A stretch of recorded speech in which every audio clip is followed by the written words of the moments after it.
بسم الله الرحمن الرحيم الحمد لله رب العالمين والعاقبة للمتقين والصلاة والسلام على سيد المرسلين نبينا محمد وعلى آله وصحبه أجمعين أما بعد আল্লাহ রাব্বুল আলামিনের সকল প্রশংসা এবং নবী করিম সাল্লাল্লাহু আলাইহি ওয়াসাল্লামের প্রতি অনেক অনেক দরুদ ও সালাম বর্ষিত হোক। আল্লাহুম্মা সাল্লি আলাইহি আল্লাহুম্মা বারিক আলাইহি। আমরা তাওহীদ ও শিরকের মৌলিক জ্ঞান উপলক্ষে যে কোর্স করতে যাচ্ছি বা করে আসছি নিয়মিত, তার দুটি ক্লাস অতিবাহিত হয়েছে। প্রথম ক্লাসটি তাওহীদ ও আকীদার সংজ্ঞা সম্পর্কে ছিল। দ্বিতীয় ক্লাসটি আহলুস সুন্নাহ কাকে বলে সে সম্পর্কে ছিল। আজকে আমরা খুবই সংক্ষিপ্ত আকারে আরেকটি শব্দ তথা পরিভাষার সম্পর্কে অবগত হব ইনশাআল্লাহ। আমরা এই কারণেই এই পরিভাষাগুলি জেনে নিচ্ছি, কারণ আকীদার প্রত্যেকটি চ্যাপ্টারে এই কয়েকটি শব্দ ও পরিভাষা আমাদের সামনে আসবে বা আসবে বা প্রয়োজন হবে। সেই কারণে আমরা এই পরিভাষাগুলি আগে জেনে নিচ্ছি। আজকের পরিভাষাটি হচ্ছে সালাফ কাকে বলে, সালাফ কি জিনিস এবং সালাফি কি জিনিস। আমরা বারংবারই বলে থাকি এটা সালাফে সালেহিনদের আকীদা। আমাদের সালাফগণ এরকম বলেছেন, তাদের এরকম আমল ছিল।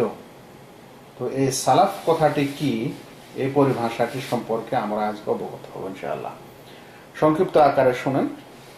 সালাফ আর আবিধানিক অর্থ হচ্ছে আল জামাআহ আল মুতাকাদ্দিমুন, বিগত জামাত, বিগত দল, যারা বিগত হয়ে গেছে, যারা পূর্বে অতিবাহিত হয়ে গেছে। বলা হয় আরবি শব্দের রূপান্তর হিসাবে সালাফা ইয়াসলুফু আই মাযা, মানে যারা অতিবাহিত হয়ে গেছে তাদেরকে বলা হয় সালাফা। তাই মানুষের সালাফ, সালাফুল ইনসান, মানুষের সালাফ বলতে বোঝায় আবাউহু আল মুতাকাদ্দিমুন, তার পূর্বের বাপ দাদুরা, তার পূর্বে যারা গত হয়ে গেছে, তার পিতৃপুরুষেরা, তাদেরকে সালাফ বলা হয়। এটা হচ্ছে আবিধানিক অর্থ। সবসময় আবিধানিক অর্থটি আমাদেরকে পারিভাষিক অর্থ বুঝতে সহায়তা করে বলেই আবিধানিক অর্থটি বলা হয়। নচেত আবিধানিক অর্থটি শরিয়ার পরিভাষায় জরুরি না, কারণ আমরা যে সাবজেক্টটি পড়ছি সেটা হচ্ছে শরিয়া, এবং সেই শরিয়ার পরিভাষায় এই কথাটির অর্থ কি সেটা আমাদের জানার আসল দরকার। কিন্তু তার পূর্বে আমরা এই আবিধানিক অর্থটি নিই যেন পারিভাষিক অর্থটি বুঝতে সুবিধা হয়। তো সালাফ কথাটির সাধারণ আবিধানিক অর্থ হলো পূর্বের লোকেরা, যারা বিগত হয়েছে।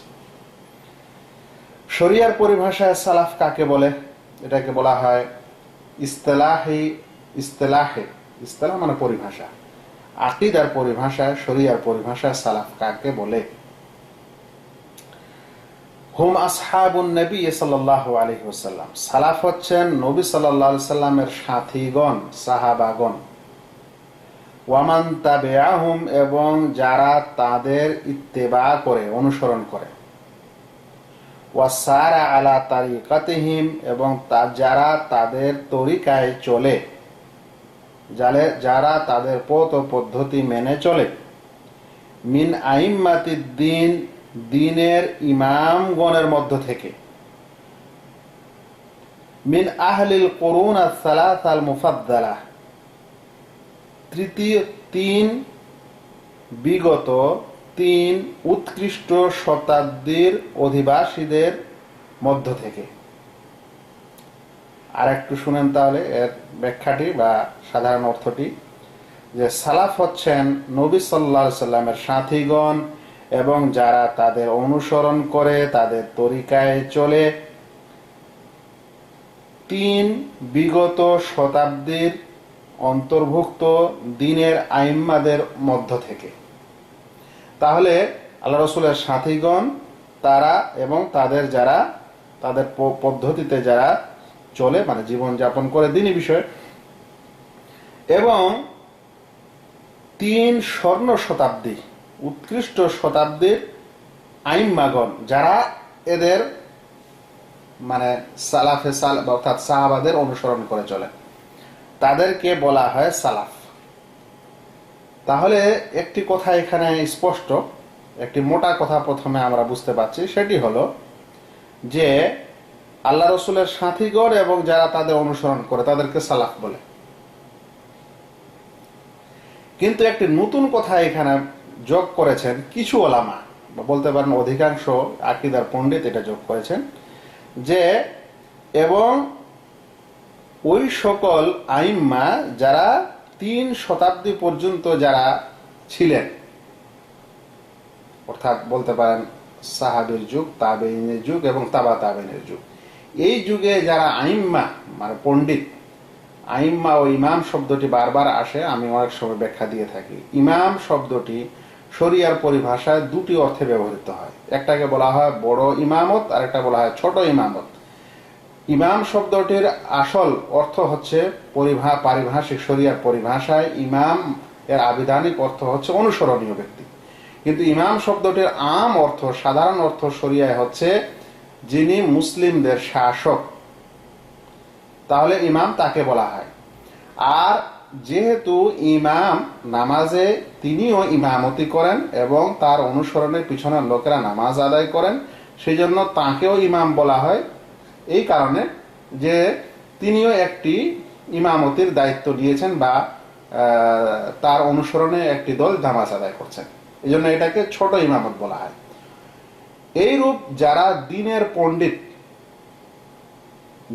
পণ্ডিত, বিশেষ বিশেষ পণ্ডিত জ্ঞানী, তাদেরকে ইমাম বলা হয়।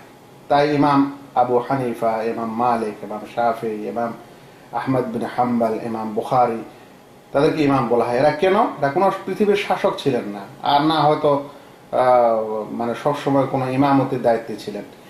এরা ইলমের ব্যাপারে, জ্ঞানের ব্যাপারে অনুসরণীয়, তাই এদেরকেও ইমাম বলা হয়। তো এখানে আইম্মাতুদ্দিন বলতে 3 উৎকৃষ্ট শতাব্দীর দিনের পণ্ডিতগণ যারা ইমাম হিসাবে মানে দিনের বিশেষ পণ্ডিত ও জ্ঞানী হিসাবে খ্যাতি লাভ করেছিলেন। শুধু 4 জনেই না, 4 ইমামই না, এখানে সকল জ্ঞানী ওলামা যারা এই যুগে ছিলেন, তারা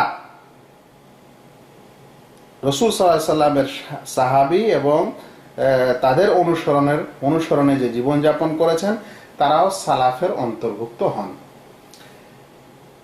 আমাদের পড়াশোনাতে আরো 2টি শব্দ প্রায় প্রায় আসে, অনেক সময় আমাদের ভাইয়েরা জিজ্ঞাসা করেন, মুতাকাদ্দিমিন ওলামা এবং মুতাআখিরিন ওলামা, একটি কথা আসে। এতে কোনো সন্দেহ নেই যে এই 3 শতাব্দী, যেটাকে স্বর্ণ শতাব্দী বা উৎকৃষ্ট শতাব্দী বলা হচ্ছে, এই 3য় শতাব্দী পর্যন্ত যে সকল ওলামারা পৃথিবীতে এসেছিলেন তাদেরকে মুতাকাদ্দিমিন বলা হয়, তারপরের গুলোকে মুতাআখিরিন বলা হয়, এটা অনেকের মত। তো যাই হোক, আমরা ওই কথায় যাচ্ছি না, আমরা যে বিষয়ে আছি সেটি হলো এই যে সালাফ এর আবিধানিক অর্থ হলো যে যারা পূর্বে গত হয়ে গেছেন বা হন, আর পারিভাষিক অর্থে সালাফ হচ্ছে নবী সাল্লাল্লাহু আলাইহি সাল্লামের সাথীগণ এবং যারা তার অনুসরণ করে থাকেন। আইম্মাদের মধ্য থেকে যে সকল আইম্মা 3 স্বর্ণযুগ পর্যন্ত যারা পৃথিবীতে ছিলেন, খ্যাতি লাভ করেছিলেন। সালাফ কথাটি যখন আসবে তখন এর একটি অপোজিট শব্দ আপনাদের মাঝে উঠে আসবে, সেটাও আপনাদের মনে রাখতে হবে। সালাফ শব্দটির অপোজিট শব্দটি হচ্ছে খালাফ। কি শব্দ? সালাফের অপোজিটটা কি হোসেন?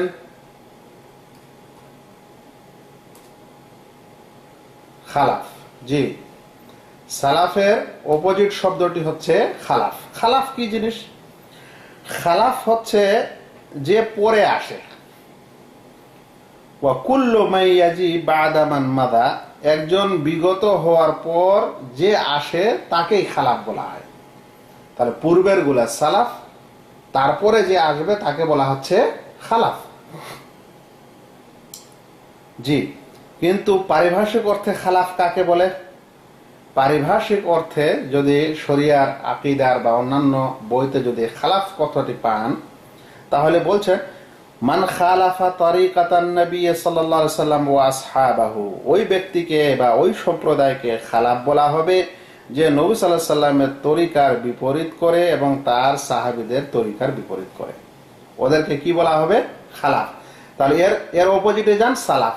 সালাফকে যারা নবী সাল্লাল্লাহু আলাইহি সাল্লামের তরিকা এবং সাহাবীদের তরিকায় জীবনযাপন করে দ্বীনি বিষয়ে তাদের যেভাবে আকীদা ছিল, তাদের যেভাবে শরীয়ত বুঝার নিয়ম ছিল, তারা যেভাবে শরীয়তকে মানতেন, ইসলামকে মানতেন, আমল করতেন, সেটা আকীদার বিষয় হোক, আমলের বিষয় হোক, এই নিয়ম পদ্ধতিকে বলা হচ্ছে সালাফ। আর যারা নবী সাল্লাল্লাহু আলাইহি সাল্লামের তরিকার খেলাফ করেন, তার সাথীদের তরিকার খেলাফ করেন, তাদেরকে বলা হচ্ছে খালাফ।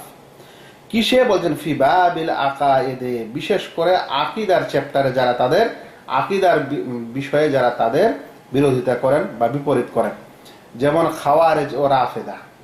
খারেজি ও রাফেদা, এরা এই দল দুটির নাম নেওয়া হলো এই কারণে এরা ইসলামের ইতিহাসে মুসলিম জামাতের মধ্যে সর্বপ্রথম মুসলিম জামাতকে পরিত্যাগকারী বা মুসলিম জামাতকে ছেড়ে এবং মুসলিম ইমামকে কুফরির ফতুয়া দিয়ে যারা মুসলিম দলকে প্রত্যাখ্যান করে বের হয়ে যায়। এই কারণে সর্বপ্রথমে যখন কোনো লেখক কোনো দলের কথা বলেন, যারা বিশেষ সাহাবীদের আকীদা এবং নিয়ম নীতিকে বর্জন করে আলাদাই একটা নিয়ম নীতিতে চলে যান, তখন এই দুটি নাম চলে আসে। একটি নাম হলো খাওয়ারেজ, দ্বিতীয়টির নাম হলো রাফেদা। বলছেন যে খালাফ তারা যারা রাসূল সাল্লাল্লাহু আলাইহি ওয়াসাল্লামের তরিকা এবং তার সাহাবীদের তরিকার বর খেলাফ করেন, যেমন খারেজি ও রাফেজিরা। ওয়া কা আহলুল কালাম, এভাবে আহলে কালামরাও। আহলে কালাম কারা? তর্কবাদীরা, যুক্তিবাদীরাও হচ্ছে রাসূল সাল্লাল্লাহু আলাইহি ওয়াসাল্লাম এবং সাহাবীদের তরিকার বর খেলাফকারী। আহলুল কালাম কথাটি আসবে, এটা ফিকহের চ্যাপ্টারও আসবে, তাওহীদের চ্যাপ্টারও আসবে। আহলুল কালাম কারা? কাদেরকে তর্কবাদী বলে, কাদেরকে যুক্তিবাদী বলে? ইমাম শাফি রাহমাতুল্লাহ আলাইহি এদেরকে খুব অপছন্দ করতেন এবং বলতেন এদেরকে চাপ্পল দিয়ে এবং বেত্রাঘাত করা দরকার, চাপ্পল দিয়ে মারা দরকার, বেত্রাঘাত করা দরকার। আহলুল কালাম হচ্ছে যারা নিজের বিবেককে, আকলকে শরঈ দলিলের উপর প্রাধান্য দেয়, তাদেরকে বলা হয় আহলুল কালাম। এখন বর্তমান যুগে ওই নামটা যেমন তাই রাখা হোক। আহলুল কালাম যুক্তিবাদী, লজিকবাদী, ফিলোসফিয়ান, আহলুর রায়, এ সকল হচ্ছে কাছাকাছি অর্থের। এরা কারা? এরা হচ্ছে যারা নিজের বিবেককে শরঈ দলিলের উপর প্রাধান্য দেয়, এদেরকে বলা হয় আহলুল কালাম, আহলুর রায়। তো বলছেন যে খালাফ হচ্ছে তারা যারা এরকম করে, যেমন জাহমিয়ারা, মুতাজিলীরা, আশাইরি, কাদারিয়া, মুরজিয়া, এরা সকলেই এমন দল ও সম্প্রদায় যারা নিজের আকলকে শরঈ দলিলের উপর প্রাধান্য দিত বা দিয়েছিল বা এখনো দেয়। কিন্তু আহলুস সুন্নাহ ওয়াল জামাআহ তারা যারা সালাফের মানহাজে জীবনযাপন করে, যারা সালাফের মানহাজে চলে, এবং এই সালাফের মানহাজের মধ্যে সর্বপ্রথমে যারা আসেন তারা হচ্ছেন নবী করিম সাল্লাল্লাহু আলাইহি ওয়াসাল্লামের সাথীগণ। আর ওই সকল সাহাবীদের মধ্যে বিশেষ করে খোলাফায়ে রাশিদিন আবু বকর, উমর, উসমান ও আলী, বিশেষ করে এই চারজন খলিফা। কারণ আল্লাহ রাসূল সাল্লাল্লাহু আলাইহি ওয়াসাল্লাম তার সাথীদের মধ্য থেকে, সাহাবীদের মধ্য থেকে এই চারজনের বিশেষ উল্লেখ করেছিলেন। রাসূল সাল্লাল্লাহু আলাইহি ওয়াসাল্লাম বলেন, আলাইকুম বিসুন্নতি ওয়া সুন্নাতিল খুলাফা আর রাশিদিন আল মাহদিয়িন মিন বাদি আদু আলাইহি বিন নওয়াজিজ। তোমরা আমার সুন্নতকে আঁকড়ে ধরে থাকো, আমার খোলাফায়ে রাশিদিন যারা হেদায়েত প্রাপ্ত তাদের সুন্নতকে আঁকড়ে ধরে থাকো, মিন বাদি, আমার পরে, আদু আলাইহি বিন নওয়াজিজ, চোয়ালের দাঁত দিয়ে কামড়ে ধরে থাকো, চেপে ধরে থাকো এদের নিয়মকে এবং পদ্ধতিকে। এটা অনেক জায়গায় হাদিস বলা হয়েছে। আল্লাহ রাসূল সাল্লাল্লাহু আলাইহি ওয়াসাল্লামকে যখন ওই সম্প্রদায় সম্পর্কে জিজ্ঞাসা করা হয় যারা 73টি দলের মধ্যে একটি দল যারা জান্নাতে যাবে, ওদের সম্পর্কে যখন জিজ্ঞাসা করা হয়, ওদের বৈশিষ্ট্য আলামত সম্পর্কে, তখন তিনি বলেছিলেন, মান কানা আলা মিথলি মা আনা আলাইহি ওয়া আসহাবি, যারা আমি যার উপর প্রতিষ্ঠিত এবং আমার সাহাবারা যার উপর প্রতিষ্ঠিত, এর উপর যারা থাকবে তারাই হবে সেই নাজাত প্রাপ্ত দল। এতক্ষণে আমরা এটা বলতে পারি যে এখন যারা এই সালাফদের নিয়ম অনুযায়ী, তাদের আকীদা অনুযায়ী আকীদা রাখে, তাদের আমল অনুযায়ী আমল করে, দিনকে তাদের মতো বুঝার মতো বুঝে, এরকম লোককে আমরা বলতে পারি সে সালাফি, বা সে বলতে পারে আমি সালাফি। এই অর্থে যে আমি সালাফদের মতো আমি জীবন যাপন করি, আমার দিন ও আকীদা, আমার আমল ও আকীদা ও ইত্যাদি ক্ষেত্রে আমি সালাফদের অনুসরণ করে থাকি। তাই যারা সালাফদের অনুসরণ করে ওদেরকে সালাফি বলা যেতে পারে এই অর্থে। যদিও এই কাছাকাছি অর্থ আহলুস সুন্নাহ, কারণ আহলুস সুন্নাহ কারা, যারা আমরা শুনেছি যারা সুন্নতের অনুসারী, আর ওই সুন্নতের অনুসারীদের শীর্ষে রয়েছেন সাহাবায়ে কেরাম এবং তারপরের তাদের অনুসারী লোকেরা। আর যারা খালাফের নিয়ম অনুসরণ করবে, যারা যুক্তির প্রাধান্য দিবে দলিলের প্রতি, এরকম লোককে খালাফি বলা যেতে পারে। এরকম লোককে খালাফি বলা যেতে পারে, কারণ সালাফের মানহাজের উপজিটে যারা থাকবে তারা হবে খালাফ। আর খালাফের মতো যারা আচরণ করবে তাদেরকে তখন আমরা বলতে পারি যে সে খালাফি, সালাফি নয়। এই সময় আমি এই পরিভাষাটি আপনাদেরকে সংক্ষিপ্ত আকারে বলার পর শেখুল ইসলাম ইবনে তাইমিয়ার কিছু কথা এই সম্পর্কে আমি শোনাতে চাই।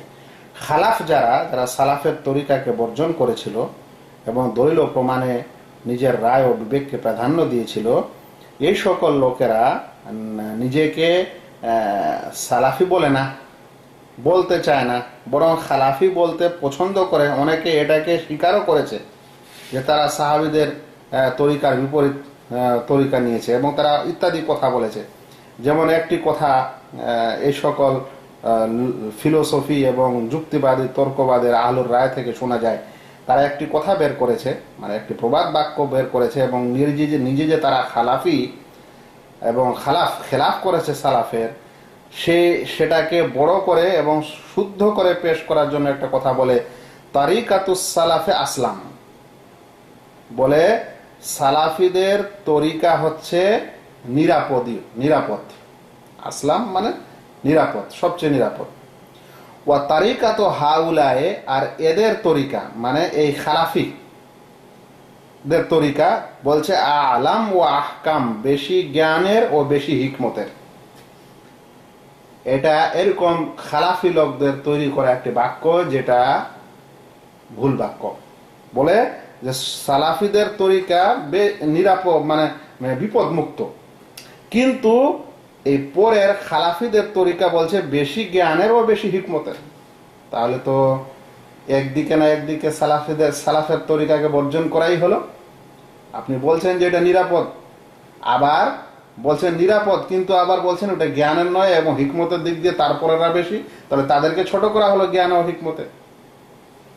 যাই হোক, আমরা এখানে শুনি শেখুল ইসলাম ইবনে তাইমিয়া মাজমুউল ফাতাওয়া ৪র্থ খণ্ড ১৫৬ এবং ১ থেকে ৫৯ পর্যন্ত কিছু কথা বলেছেন এই বিষয়ে, যে যারা খালাফি, যারা সালাফদের তরিকা অনুসরণ করেনি, যারা দলিল ও প্রমাণে শরিয়ার নসুসে নিজের রায় ও বিবেককে প্রাধান্য দিয়েছে, এদের সম্পর্কে তিনি যতগুলা দলের নাম একটু আগে শুনলেন, এ সম্পর্কে বিশেষ করে একটি দল যাদেরকে অনেকে আহলুস সুন্নাহ বলে থাকে বা অনেকে এটাকে আহলুস সুন্নাহ আসল মনে করে থাকে, সেই যুক্তিবাদী বা খালাফি তরিকাটার নাম হচ্ছে আশারি মতবাদ। এই আশারি মতবাদের জনক হচ্ছেন আবুল হাসান আল আশারি।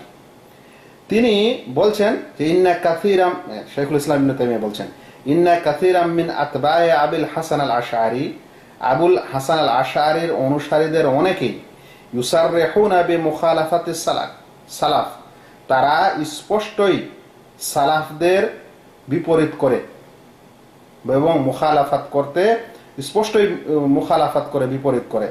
বলছে ফি মিসলে মাসআলাতিল ইমানের মাসআলায় ওয়া মাসআলাহ তা'বিলুল আয়াত ওয়াল আহাদিস, হাদিস এবং আয়াতের অপব্যাখ্যার বিষয়ে। ইয়াকুলুন, তারা বলে, মাযহাবুস সালাফ আন্নাল ঈমান কাউলুন ওয়া আমালুন ইয়াজিদু ওয়া ইয়ানকুস। বলছে ঈমান হচ্ছে, সালাফদের মাযহাব হচ্ছে ঈমানের বিষয়ে যে ঈমান মুখে স্বীকৃতি দেওয়া, কাজে পরিণত করা, বাড়ে এবং কমে। তাহলে আবুল হাসান আল আশআরী বা এই মাতুরিদি মাযহাবের লোকেরা, আশআরী মতবাদের লোকেরা, তারা সালাফকে এইভাবে কথা বলে যে মাযহাবের সালাফ এরকম, তারপর তখন নিজের কথা বলে। তাহলে সালাফের বিপরীতে তারা নিজের পরিচয় দেয়। এটা হলো এই তথ্য বোঝা যায়। তারপর বলছে ওয়া আম্মাল মুতাকাল্লিমুন মিন আসহাবিনা, আবুল হাসান আল আশআরী মাতুরিদি সে বলছে আম্মাল মুতাকাল্লিমুন মিন আসহাবিনা, আর আমাদের সাথীদের মধ্য থেকে যারা যুক্তিবাদী, যারা মুতাকাল্লিম, তারা কি বলে? ফামাযহাবুহুম কায়াত ওয়া কায়াত, তাদের মাযহাব হচ্ছে এরকম এরকম। এই সকল লোকেরা নিজেকে সালাফি থেকে, যে সালাফি মতবাদ থেকে যে নিজেকে দূরে রাখে বা একটা স্বতন্ত্র পরিচয় দেয়, সালাফিদেরকে আলাদা করে পরিচয় দেয়, তার একটি উপমা শুনলেন তাদের কথা থেকে। বলছে আরো বলে কাযালিকা ইয়াকুলুন মাযহাবুস সালাফ আন্না হাযিহিল আয়াত ওয়াল আহাদিস আল ওয়ারিদা ফিস সিফাত লা তাতাআওয়াল।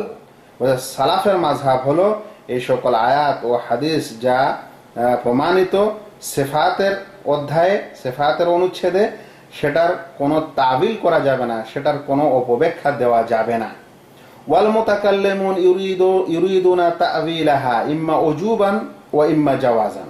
কিন্তু মুতাকাল্লিমিনরা, যুক্তিবাদীরা, তারা এটার তাবিল করেন কোন সময় ওয়াজিব হিসাবে আর কোন সময় জায়েজ হিসাবে, মানে কোন সময় জায়েজ মনে করে, কোন সময় ওয়াজিব মনে করে। ওয়ায়াযকুরুনা আল খিলাফা বাইনা আস-সালাফ ওয়া বাইনা আসহাবিহিম আল মুতাকাল্লিমিন, এবং সালাফ ও মুতাকাল্লিমদের মাঝে যে পার্থক্য রয়েছে, মতভেদ রয়েছে, সেটা তারা বর্ণনা করে। বলছেন শাইখুল ইসলাম ইবনে তাইমিয়া, হাদা মানতুকু আলসিনাতিহিম ওয়া মাসতুরু কুতুবিহিম, এটা তাদের জবানে স্বীকৃত এবং তাদের কিতাবে এটা লিখিত।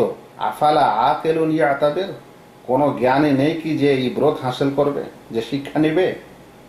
যেরকম কোন জ্ঞানী নেই কি? ওয়া মাগরুরুন ইয়াজতাজির, আর এরকম কোন অহংকারী নেই কি যারা নিজের অহংকার প্রত্যাখ্যান করবে?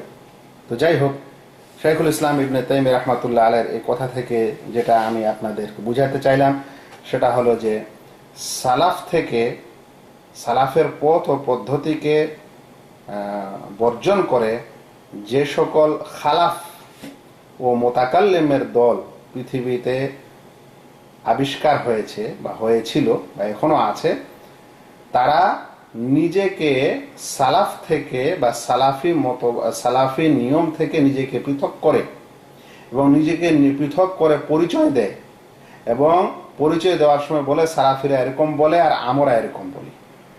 তাহলে বোঝা দরকার আমাদেরকে যে আসলে সালাফ কারা এবং সালাফের নীতি কি এবং কিভাবে সেটা মানা দরকার।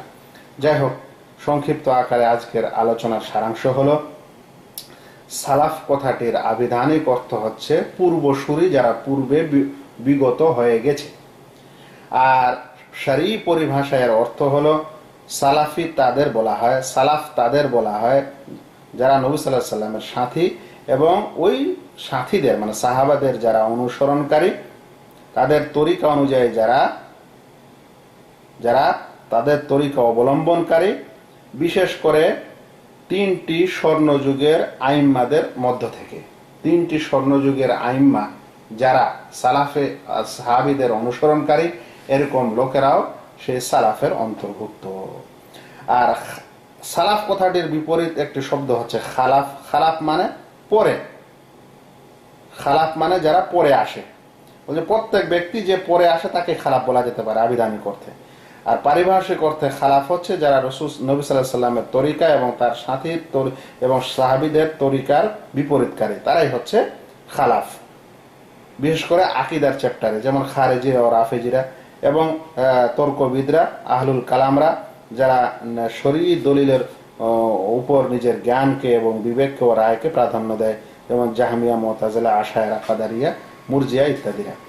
আর এই সকল খালাফিরা অনেক সময় সালাফ থেকে নিজেকে পৃথক করেও পরিচয় দেয়, যার কিছু কথা আমরা শাইখুল ইসলাম ইবনে তাইমিয়ার আলোচনা থেকে শুনলাম।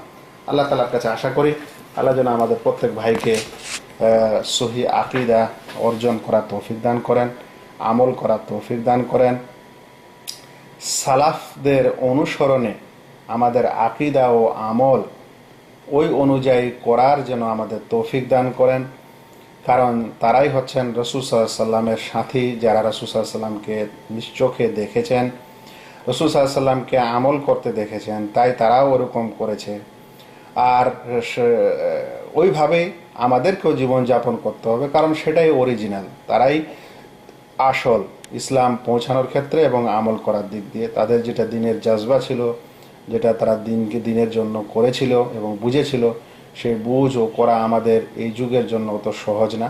সেই জন্য তাদের অনুসরণে এবং তাদের নিয়মে আমাদের আকীদা ও আমল হবে এবং আমরা সেই সকল সালাফের অনুসারী, পদাঙ্ক অনুসারী হব এবং আমরা নিজেকে সালাফি বলবো বা সালাফের পথ অনুযায়ী জীবনযাপন করব। এতে কোনো আমাদের দ্বিধা থাকতে পারে না, বরং এটা খুবই সৌভাগ্যের বিষয়। আল্লাহ রাসূল সাল্লাল্লাহু আলাইহি ওয়াসাল্লাম বলে গেছেন, খায়রুল কারনি কারনি সুম্মাল্লাযীনা ইয়ালুনাহুম সুম্মাল্লাযীনা ইয়ালুনাহুম, সর্বোত্তম শতাব্দী হচ্ছে আমার শতাব্দী, তারপরে তারপরের শতাব্দী, তারপরে তারপরের শতাব্দী। এজন্য সে সকল যুগে যে সকল আলেম ও ওলামা এবং জ্ঞানী সাহাবা এবং তাবেইন ও তাবা তাবেইনদের যুগে হয়েছিল, সেই সকল জ্ঞান এবং সেই সকল পণ্ডিতের জ্ঞানটুকুই যদি আমরা আজ চর্চা করি আর বলি ও মানি, তাহলে আমাদের জন্য যথেষ্ট, আমাদের জন্য যথেষ্ট। তারা এমন কিছু বিষয় ছেড়ে যাননি, এমন কিছু হাদিসের, কোরআনের তফসির ও ব্যাখ্যা রেখে যাননি যে আমাদের এখন নতুন করে করার প্রয়োজন আছে, বরং সেটাই আমাদের জন্য যথেষ্ট। হ্যাঁ, তবে যুগের পরিবর্তনে কিছু নতুন জ্ঞান, বিজ্ঞানের কিছু যোগ হবে, তাতে কোনো অসুবিধা নেই। এই জন্য যারা সালাফে সালেহিনদের এই সকল জ্ঞান ও দিনের যে খিদমত রেখে গেছেন, সেগুলো যখন দেখেন তখন তারা বলেন, কাম তারাকাল আউয়ালুনা লিল আখিরিনা, প্রথমের পূর্বের লোকেরা পরের লোকদের জন্য কত কিছুই না রেখে গেছেন। ওয়া মা আলাইনা ইল্লাল বালাগ। আসসালামু আলাইকুম ওয়া রাহমাতুল্লাহি ওয়া বারাকাতুহু।